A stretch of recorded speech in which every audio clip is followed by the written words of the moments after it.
Bismillahirrahmanirrahim. I am Dr. Muhammad Latif from Akhtar Said Trust Hospital. Today is the lecture number 7, 4th year MBBS. Let's see what we are going to discuss today.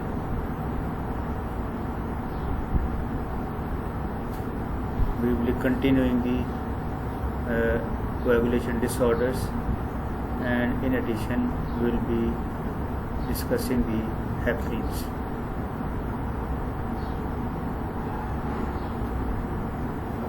First of all, the learning objectives of the DIC will be that after the end of the lecture you will be able to define DIC, you will be able to enumerate clinical presentations of DIC, and you will be able to describe complications and management of the DIC. You will be able to enlist actions, indications and contraindications of heparins, and you will remember side effects and investigations of the heparins. You will learn role of heparins in DIC and thrombotic states, and you will also finally remember the management of heparin over anticoagulation.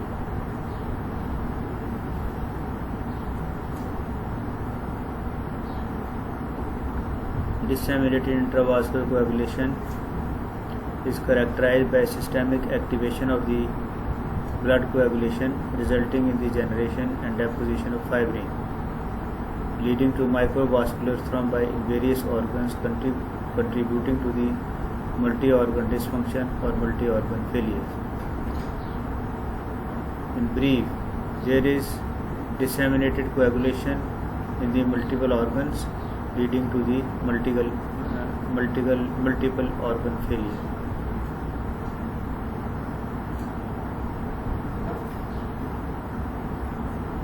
There is derangement of the fibrinolytic system because there is IV clot formation or accelerated fibrinolysis, leading to severe bleeding. So both the limbs of the coagulation cascade, either there is excessive clot formation or there is degradation of the fibrinogen, which is known as fibrinolysis. So both they can go on together, and that is why we call it as disseminated intravascular coagulation, because clotting and fibrinolysis they continue together. Hence thrombotic or thrombosis and bleeding phenomena, they are simultaneously going on together. It is an acquired syndrome with intravascular activation of the coagulation, loss of localization arising from the multiple causes. The origin from and damage to the microvasculature, which means that the damage to the endothelium serves as a trigger in the initial part of the DIC, and ultimately it leads to the when this endothelial damage is cumulative, or more and more endothelial sites are involved, the multiple vessels are involved, finally the organ becomes dysfunctional or damaged, leading on to the different presentations which we will be discussing and sharing in the coming slides. The etiologies of the DIC it is not in itself a specific illness.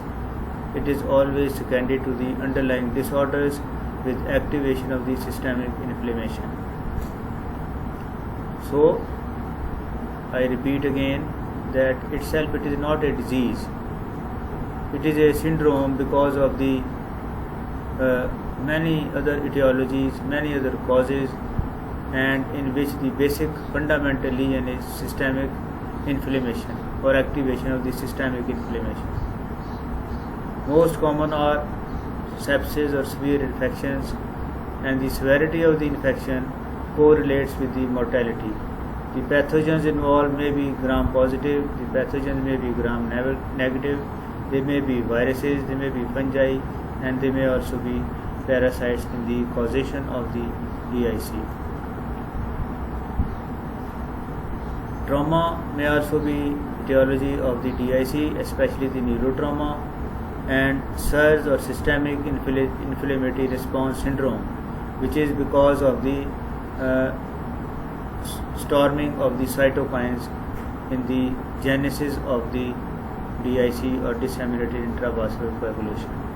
So whenever there is systemic inflammatory response syndrome, it is the underlying mechanism is excessive production of the cytokines, which cause the surge or systemic inflammatory response. Ultimately, damage to the organ occurs. That is why in the earlier slide I used the word MODs or multi-organ dysfunction or multi-organ failure.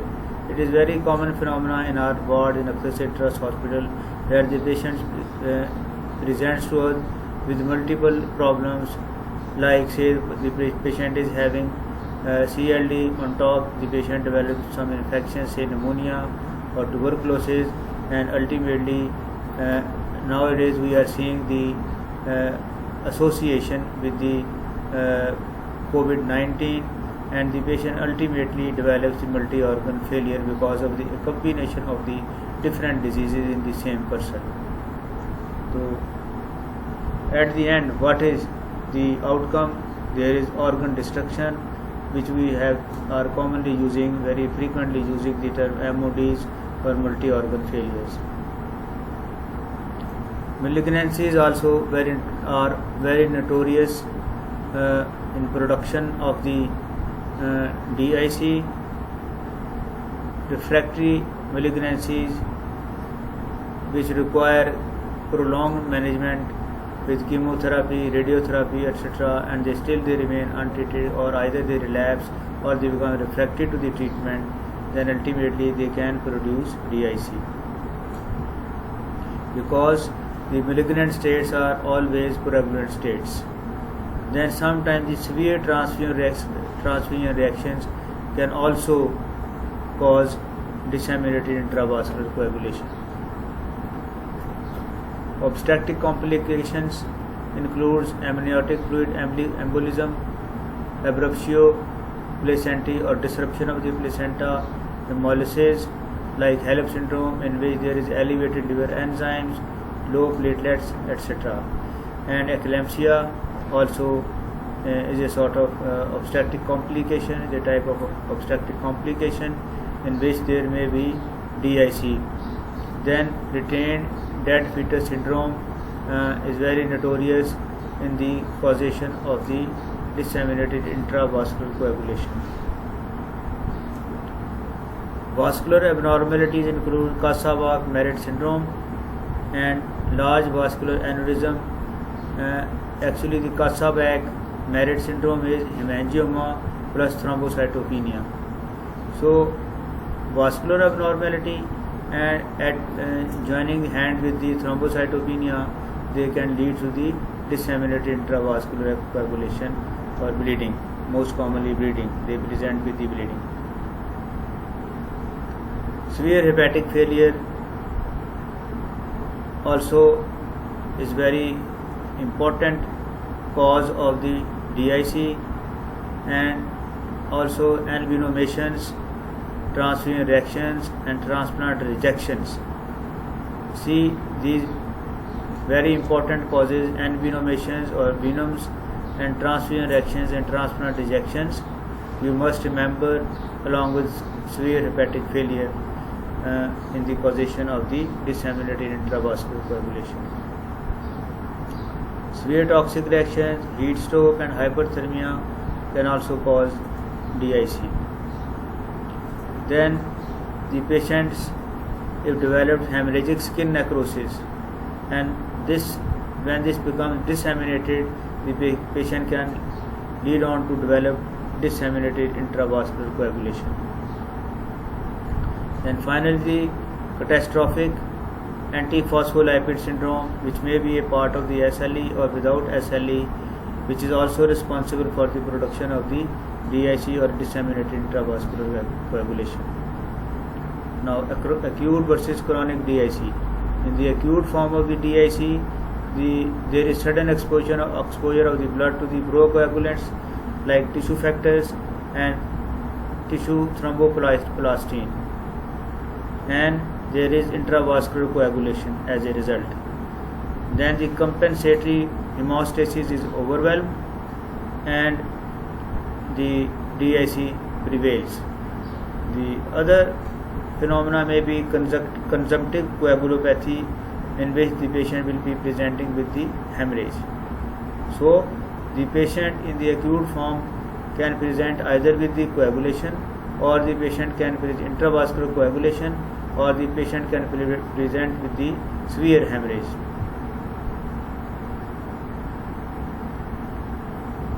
And in these patients, the coagulation parameters are identified, and as the final outcome is the organ failure. In chronic DIC, blood is continuously intermittently exposed to the tissue factors and compensatory mechanisms in the liver, bone marrow. They are not overwhelmed. Little clinical laboratory findings of the DIC will be manifested clinically, and similarly the laboratory finding will be weakly positive. The chronic DIC is especially a feature of the solid tumors and the large aortic aneurysms.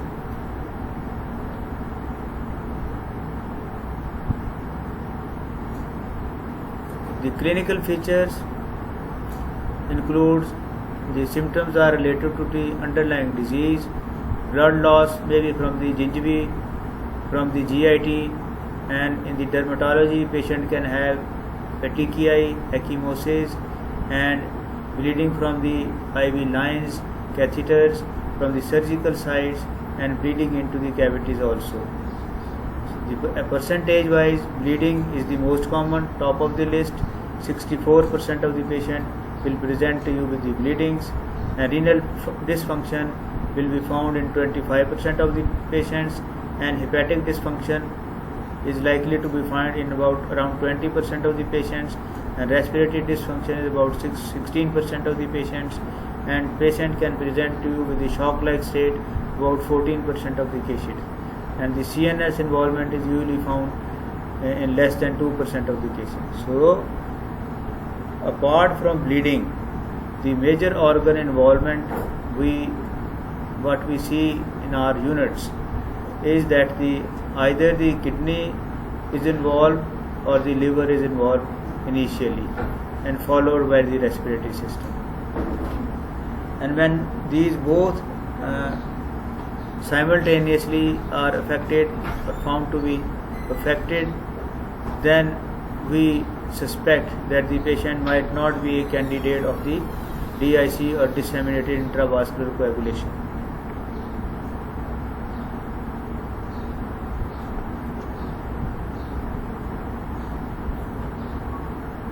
The patient can present to you with the DVT or thrombosis. Usually the DVT may be found in the lower limbs, sometimes in the upper limbs, and DVT sites may be sometimes below the knee, sometimes above the knee, including the iliac vessels as well, extending on. Sometimes the long streaks of the DVT are found in the veins of the lower limbs, extending into the pelvic vessels.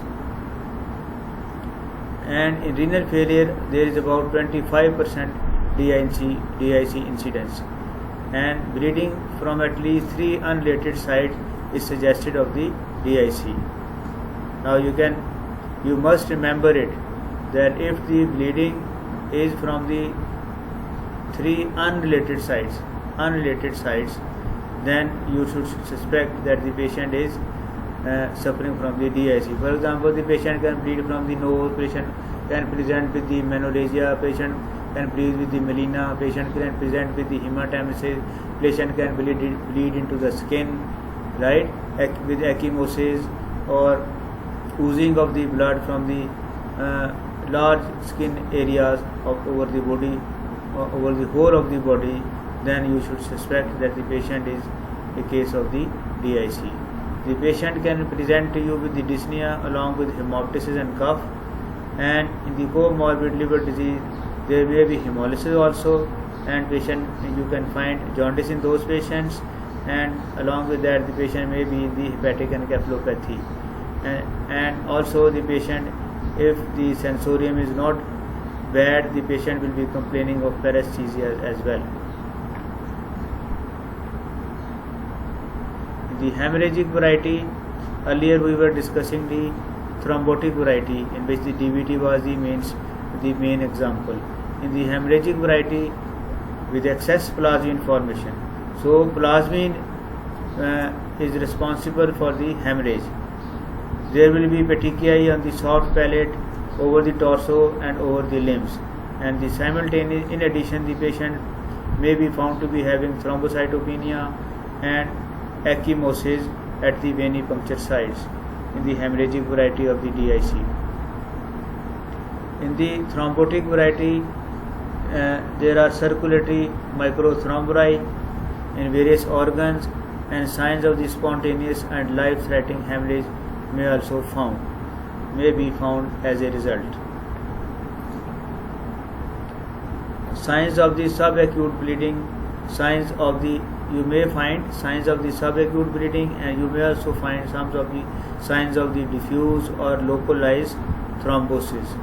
So, in nutshell, you can find a single thrombotic site, you can find mild bleeding or subacute bleeding, you can find frank bleeding, or you can find a combination of both of thrombosis as well as bleeding from different parts of the body.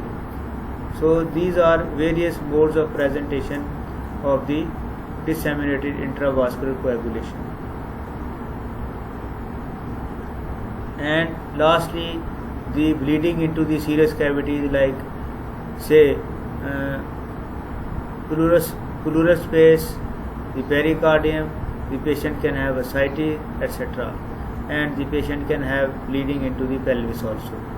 So the bleeding into the cavities can also be a feature of the DIC, which may be detected after some effort, because the bleeding from the obvious sites like nose, like mouth, like melena, like lips, and the bleeding on the skin is very easily detectable. And if along with that the patient is having altered sensorium, the diagnosis becomes very obvious and easy to commit. But in patients who have bleeding only to the serous cavities, you have to do a lot of effort to finalize the diagnosis. So sometimes the bleeding into the serous cavities may be a tricky sign. You may take it consider it as some other diagnosis, but actually when you do the coagulation profile or before attempting to drain the bleeding into the serous cavities, then you find out that the patient is having the prolonged coagulation cascade, which means that the patient may have prolonged PT and APTT, and initially the BT and CT also.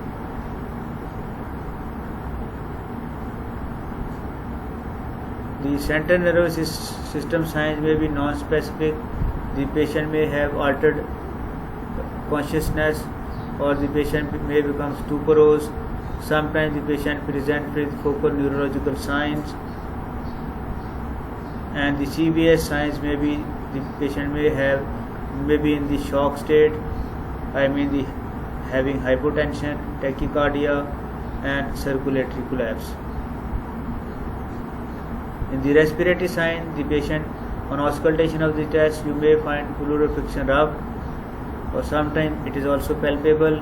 Then sometimes the signs of the ARDS are usually found. The patient present to you with the tachypnea, and when you check the oxygen saturation of the patient, it is found to be low.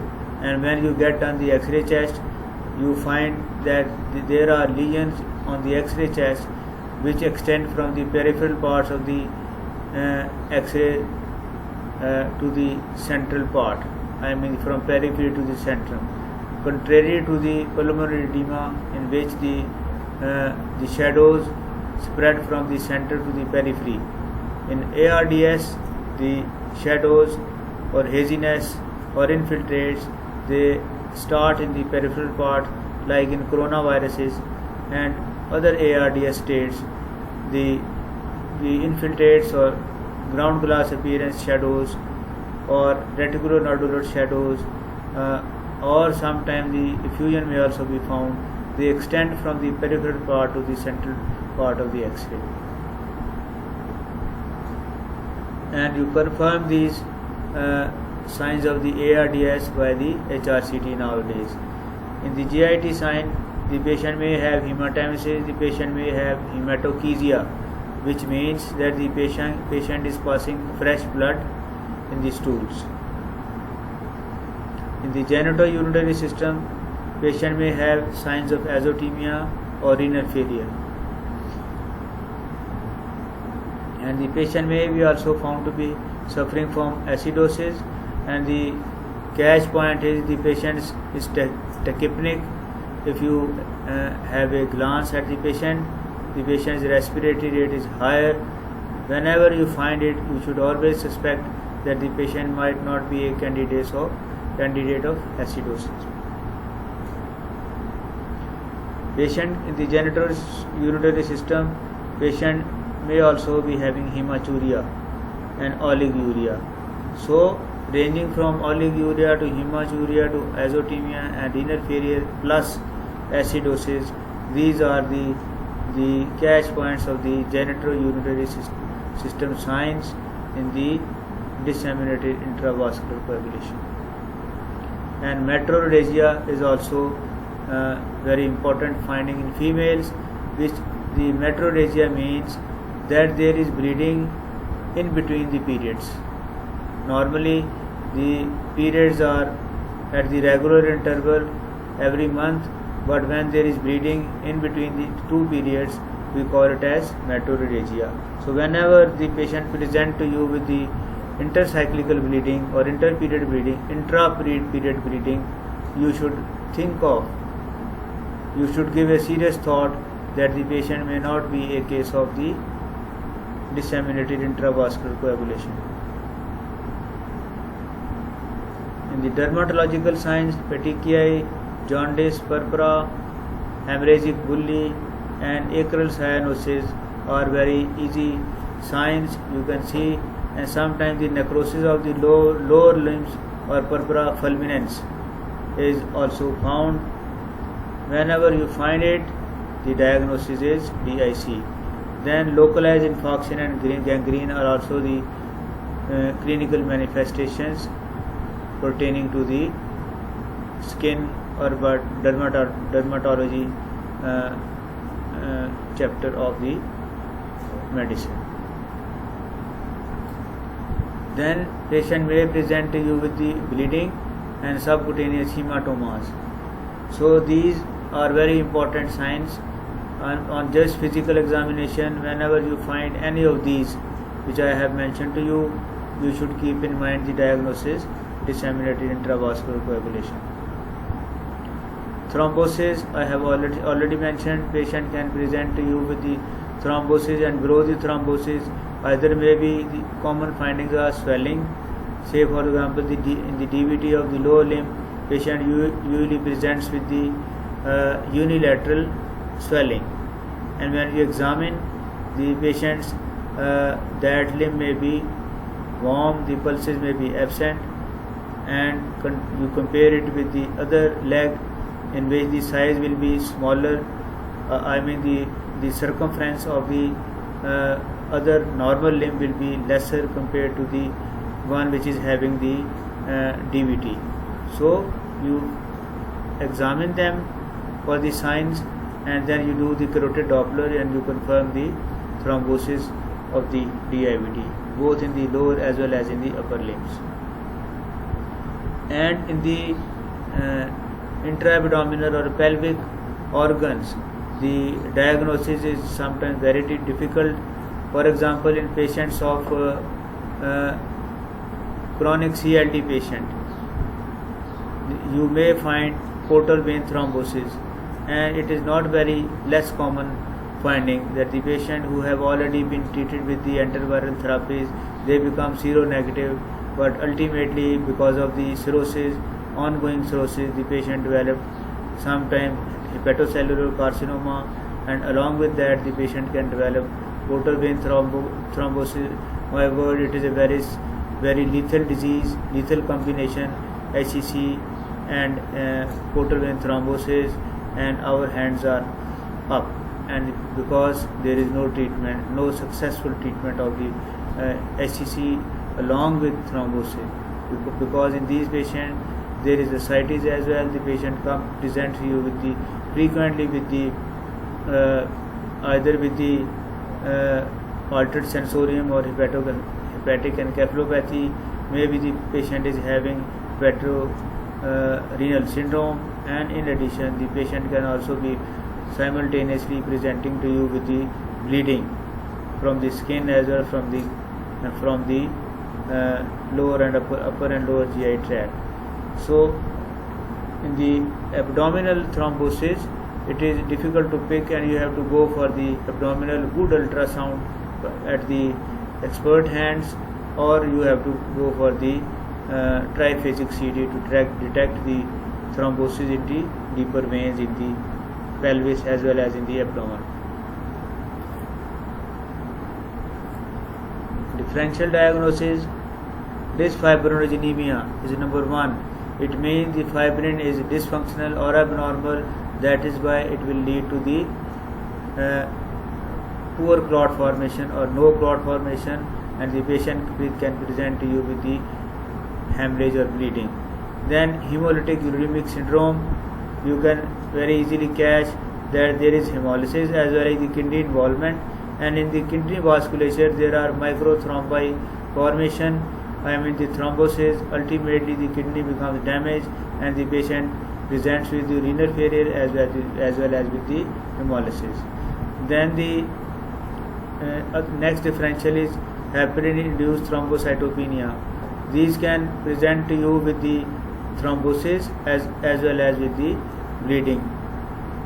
Next is ITP, immune thrombocytopenia, and this depends upon the level of the platelet count. If the level of the platelet count is around 50,000, there is no bleeding. If the level is around 20,000, the patient needs hospitalization, but still bleeding may not be there. But when the count is less than 10,000, certainly the patient will be presenting to you with the bleeding. Finally, the TTP or thrombotic thrombocytopenic purpura. Thrombotic thrombocytopenic purpura, in which there is thrombosis as well as the thrombocytopenia, and the patient can present to you with a combination of the thrombosis and bleeding. So these are the very important differential diagnosis of the DIC which you must remember. Lab studies include PT, APTT, INR will be high. Normal PT, APTT may be found. Activation of the thrombin A or 10A will lead to the thrombin formation, and the patient can have thrombocytopenia, and high soluble fibrin levels or soluble fibrin levels are elevated, and fibrinogen levels certainly will decrease because the fibrin degradation products are formed from the fibrinogen. It breaks down and fibrin levels are increased. Continuing the laboratory studies, high FDPs because of the fibrinolysis, and this fibrinolysis because of the plasmin, because plasmin breaks down the fibrinogen and converts into the broken down fibrin. Okay, so high FDPs or high D-dimer levels are a proof of the high plasmin and thrombin causing fibrinolysis. Then fibrin cross-linked by thrombin activated by factor 13A, and Cross-linked fibrin is proteolyzed by plasmin, and D-dimers or high thrombin and plasmin are responsible. Okay, so in the DIC, the end product of the clotting is cross-linked fibrin or fibrin. These clots are broken down by the plasmin and by the thrombin and by the activated factor 13A. The result is bleeding or fibrinolysis. Remember it. In the peripheral smear, you will be finding schistocytes in chronic DIC, and you will be finding antithrombin. You will check the antithrombin levels in those cases, and D-dimer or FDP by ELISA, which means that the enzyme-linked immunoabsorbent assays will have to be done for the D-dimer FDP, which may be raised in hemorrhagic pruritus. Then activation markers. Zymogen is converted into prothrombin, and activation fragments F1 plus 2 are high. So zymogen F1 and F2 fragment 1 and F2 may be high in cases of DIC. Thrombomodulin may also be high. It is a marker for the endothelial cell damage and multiple organ damage. Then factor 5 and factor 7 level consumption and depletion leads to low levels. So in full blown DIC, the levels of the factor 5 and factor 7 because of the consumption, they will be found to be low, and there may also be vitamin K deficiency. Then finally the protein C and antithrombin and the which are natural anticoagulants, which may be low. So protein C and antithrombin may be low in DIC.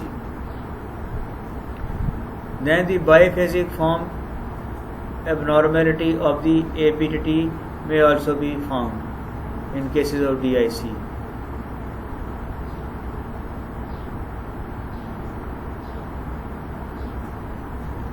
Now coming to the treatment,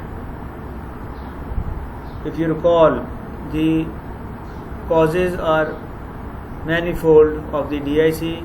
So first and foremost agenda of yours is to first find out the cause and then determine your treatment, because once you don't know the cause, your diagnosis will be not correct.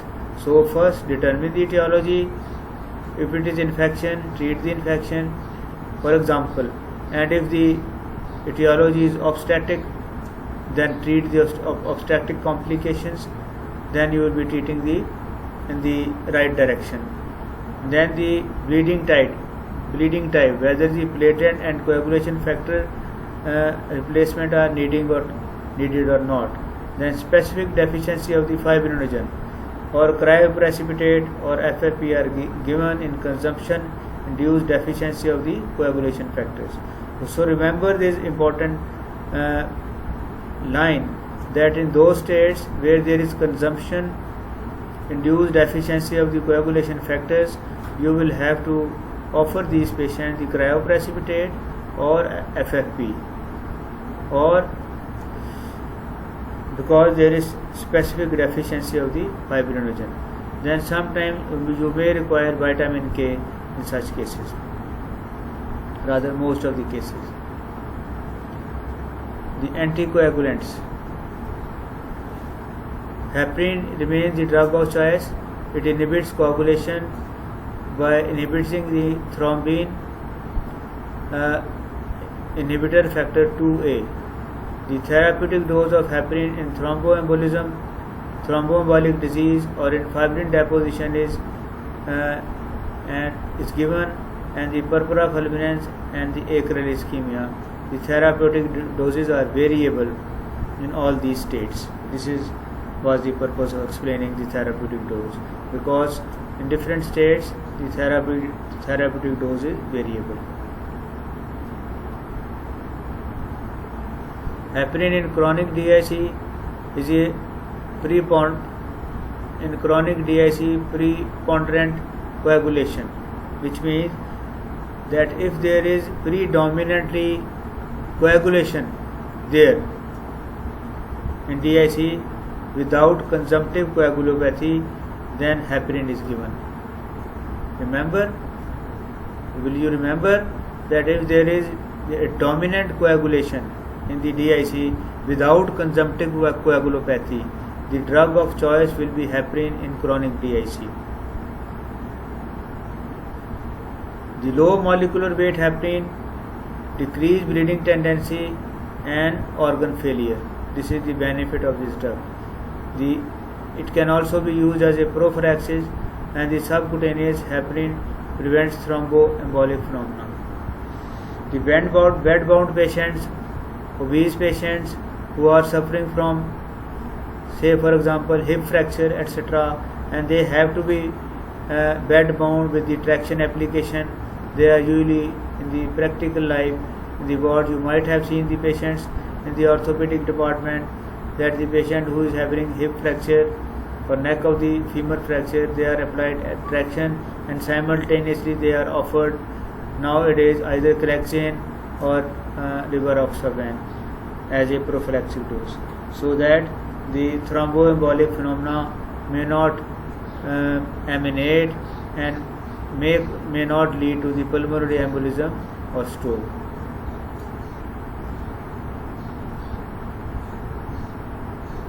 Antithrombin 3, it is inhibitor of coagulation, low in DIC, not successful so far. Tissue factor pathway inhibitors or TFPI, they inhibit coagulation, no mortality benefit of the TFPI is there, which means that the mortality remains the same despite offering the TFPI. Then the recombinant thrombomodulin in sepsis and in malignancy DIC, it binds thrombin, and protein C is converted to activated protein C.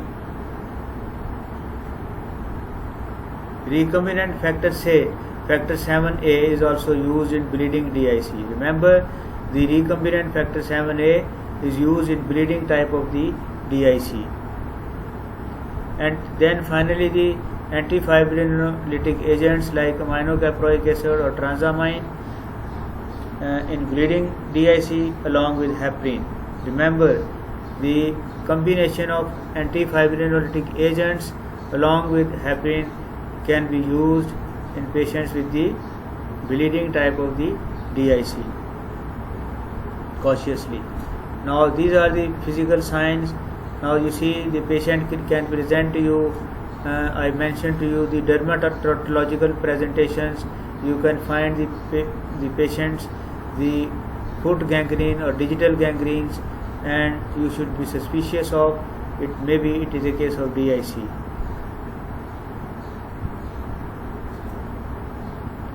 Generalized hemorrhage and DIC. Now you can see this lady is having bleeding on the face, bleeding on the torso, bleeding on the thighs and lower limbs, and similarly the upper limbs. So generalized hemorrhage, this is a certain case of the DIC. If you find patients in your units while you are working in any department, if you find such presentation, dermatological presentation, it is the diagnosis is obvious from a distance.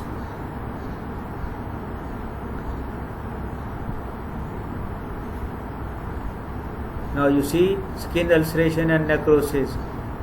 If you find this kind of presentation, you should be highly suspicious of that the patient might not be a case of disseminated intravascular coagulation, and in this case this was because of the acetaminophen toxicity.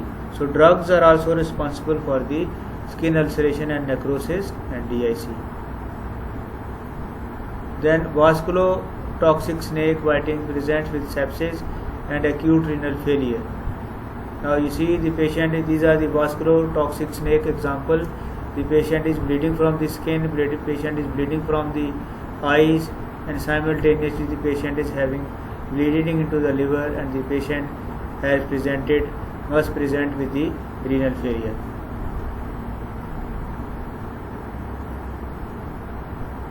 Now this is an example of the purpura fulminans. It is because of the complete lack of plasma protein C activity, which is characterized by sudden onset of the widespread purpuric lesion that progress to gangrenous necrosis. So in purpura fulminans, actually this is purpura fulminans in which the air lobule is involved. There is gangrenous necrosis and it is associated with the DIC. So remember, purpura fulminans, it is because of the lack of plasma protein C activity.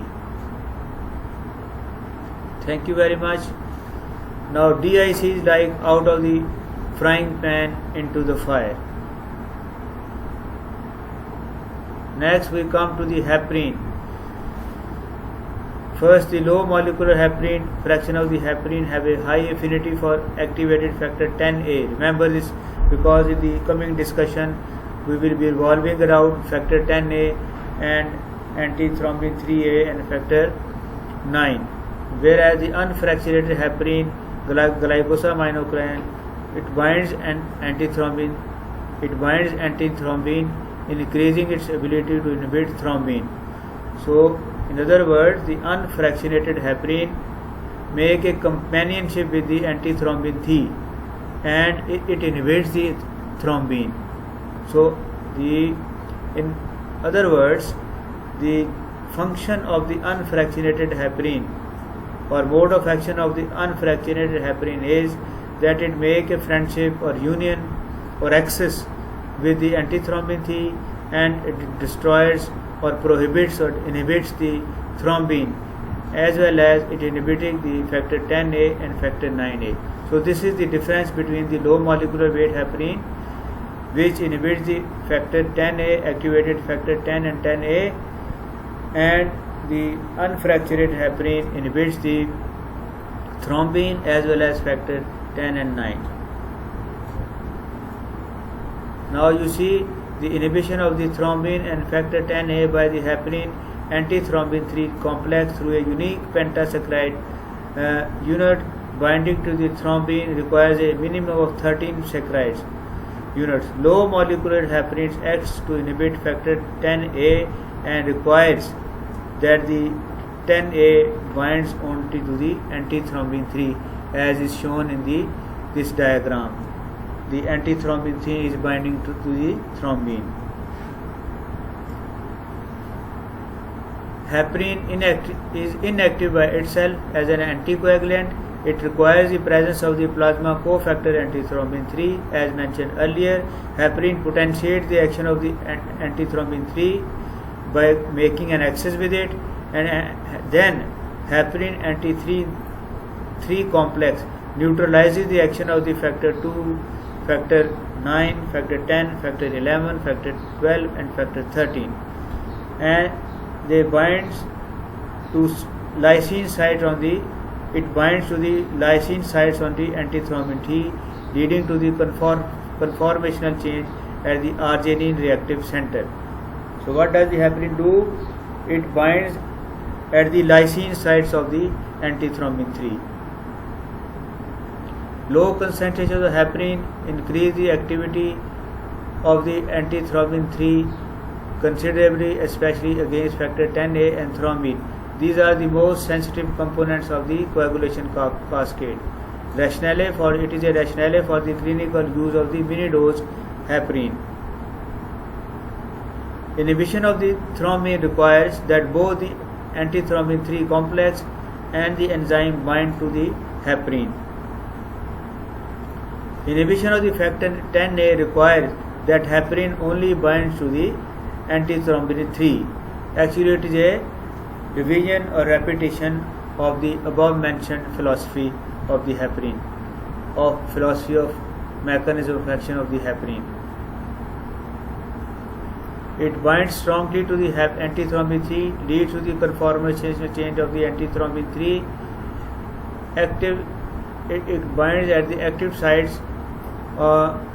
The active site of the antithrombin 3 is exposed.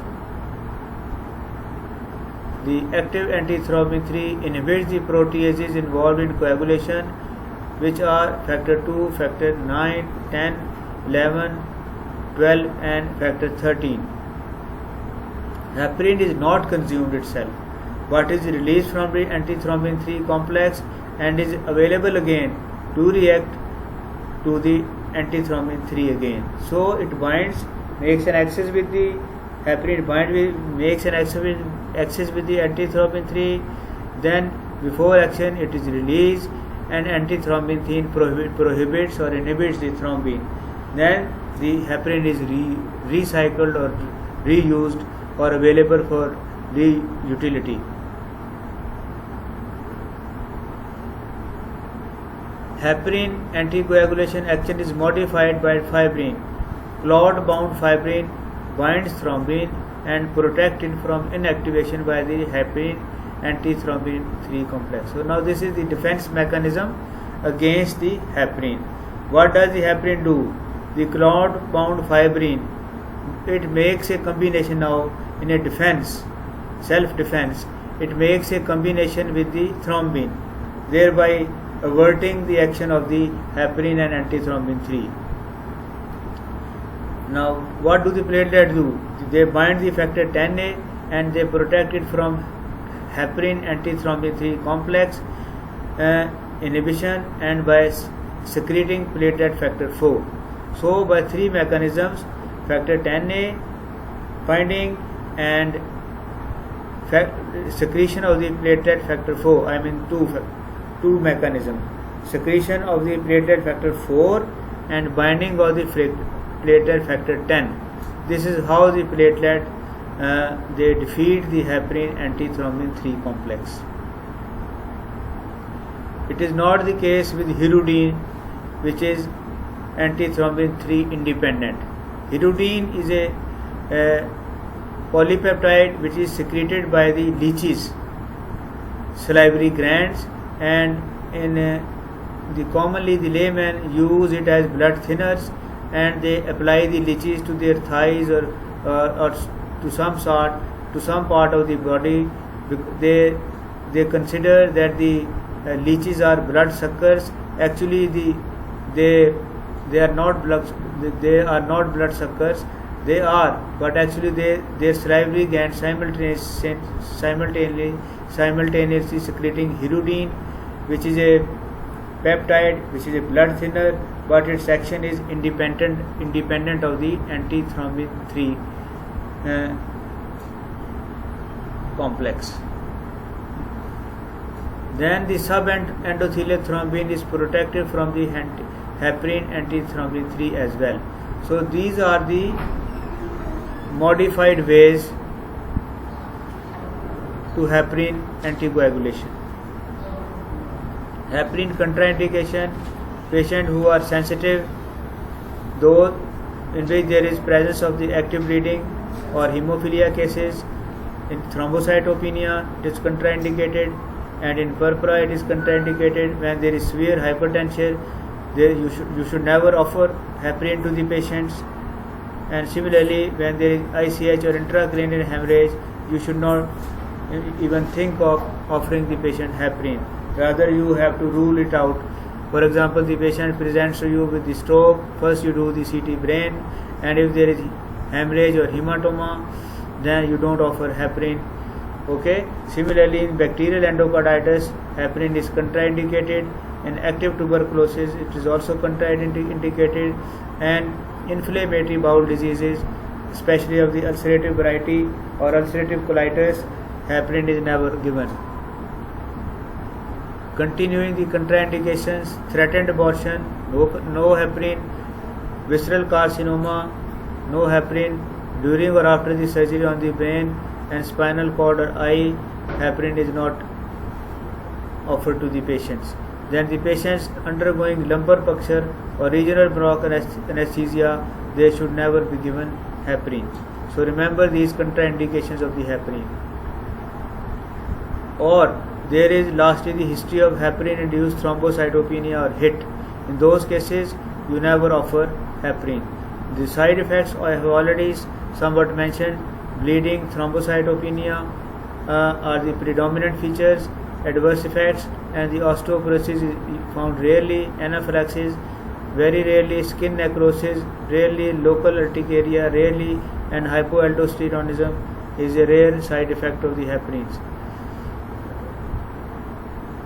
Heparin-induced thrombocytopenia may present to you with the two forms: mild reduction in the platelet count, and the patient can present to you with within the 2 to 15 days after initiation of the full dose heparin therapy, or when the platelet count usually remains above 100,000, bleeding risk is minimal or no.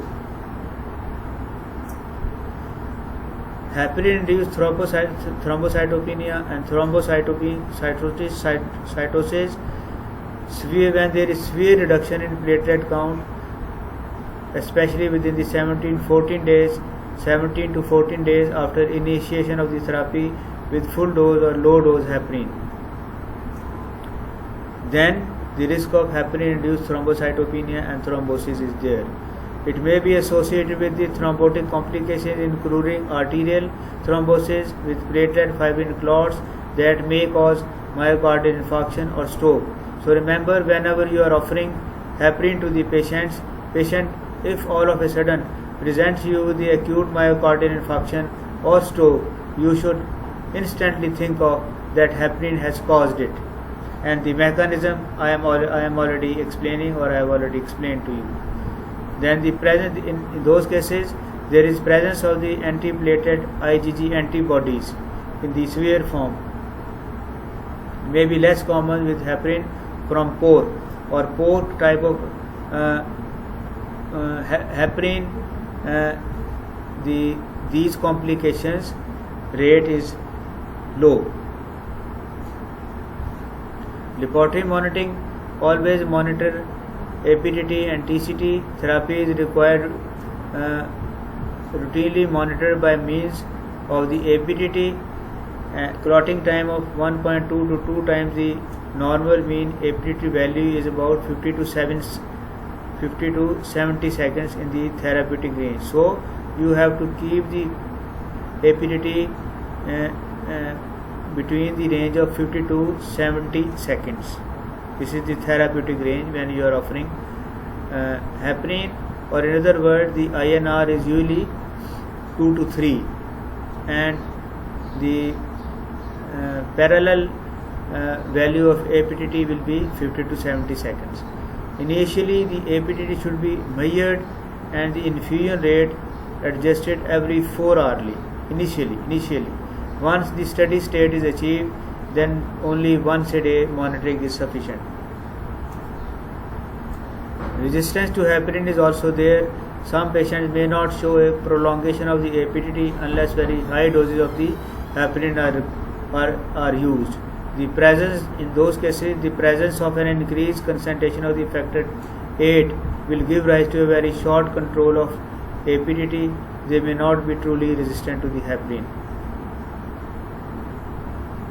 Accelerated clearance of the heparin may exist, as is in the case of the massive pulmonary embolism. So rapid clearance may be the underlying cause of the heparin resistance. Then inherited antithrombin 3 deficiency, 40 to 6% of the normal plasma concentration of the ATD3. At this level, there will be resistance to the heparin, because heparin acts by making a combination, a union or a nexus with the antithrombin 3. So when there is deficiency of the antithrombin 3, there will be resistance. They respond normally to heparin. Those patients who have the levels around 60%, they will not be having resistance, and if the levels are lower, then there will be resistance. Then acquired antithrombin 3 deficiency, as with the hepatic cirrhosis, nephrotic syndrome or disseminated intravascular coagulation, large doses of the heparin may not prolong the APTT. Heparin managing over anticoagulation. Anticoagulation effect of the heparin disappears within hours after discontinuation of the drug. Mild bleeding due to heparin can be controlled without administration of an antagonist. Antagonists are used if bleeding is life-threatening. Management depends upon the degree of over anticoagulation, presence or absence of the bleeding. A specific immediate heparin antagonist is protamine sulfate. It is uses and the dose is usually 25 to 50 mg intravenously, and the side effects are largely allergic in nature, so it doesn't have any serious side effects. Protamine binds to the acidic negative charge heparin molecules, thereby neutralizing the heparin. So remember, how does it work? It neutralizes the heparin, the protamine sulfate. Protamine also interacts with the platelet and fibrinogen and other plasma proteins in its performance. Use smallest dose, give by slow IV infusion, do not exceed 50 mg over 10 minutes. It causes flushing, bradycardia, dyspnea, hypotension and anaphylaxis if the rate of infusion is higher. And therefore use 1 mg of protamine for every 100 units of the heparin remaining in the patient. Protamine sulfate is a low molecular weight basic positively charged protein. Clinical uses of the heparin include venous thrombosis and pulmonary embolism, mural thrombosis after acute MI, managing unstable angina, prevention of the coronary artery thrombosis. It is also used to prevent blood clotting in the extracorporeal circulation. The examples are hemodialysis and surgery, in which extracorporeal circulation is required, like cabbage. Treat selected cases of disseminated intravascular coagulation cautiously and carefully. And treat fetal growth retardation in pregnant women. Pregnancy and heparin. Heparin is the anticoagulation of choice in pregnancy. Because it does not cross the placenta. No side effects in the fetus or newborn. It is given in the therapeutic dose 1500 to units subcutaneous 12 hourly to women with prostatic heart valves or venous thromboembolism. Doses in excess of 20,000 units per 24 hours for more than 5 months is questionable due to risk of osteoporosis. So dose should be kept below the messages. The dose should be less than 20,000 units in the pregnancy. Low molecular weight heparins include enoxaparin, deltaparin, tinzaparin. They contain a low proportion of the critical pentasaccharide sequence than the parent compound. They increase the action of the anti-thrombin T on the factor 10A, but not its action on the thrombin. Contrary to the heparin. Now this is the difference between the heparin and the low unfractionated heparin and low molecular weight heparin, that it increases the action of the anti-thrombin 3 on factor 10A but no action on the thrombin, whereas the heparin, unfractionated heparin, has its main action on the thrombin. The low molecular weight heparins are not inactivated by the platelet factor 4, therefore activity extends to factor 10A bound to plasma platelet membranes. They kept bound to the platelet membranes and they keep on acting. In clinical doses, no effect on platelet reactivity, PT or APTT.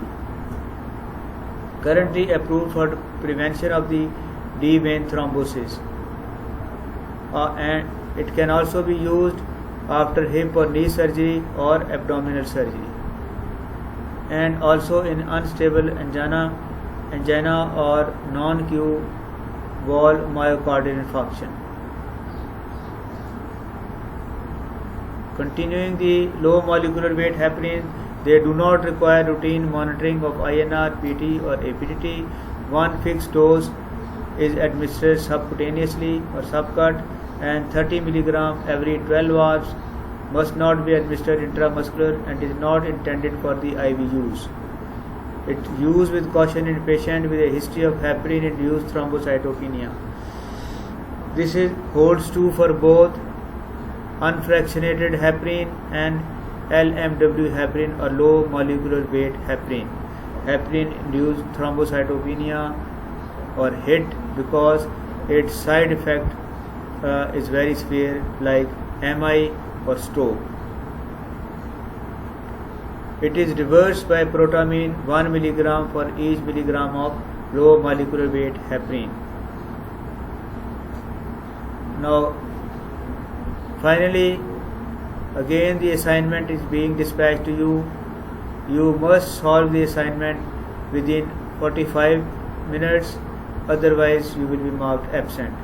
There will be 3 short essay questions, and this is a short essay question number 1, this is short essay question number 2, and this is short essay question number 3. Thank you very much for joining me at Akhtar Trust Hospital. Actually, your course is too lengthy, otherwise I enjoy teaching by elaboration and by giving example, but it requires a very long time, whereas I have to finish the lecture within the stipulated time. So I say goodbye from Akhtar Trust Hospital.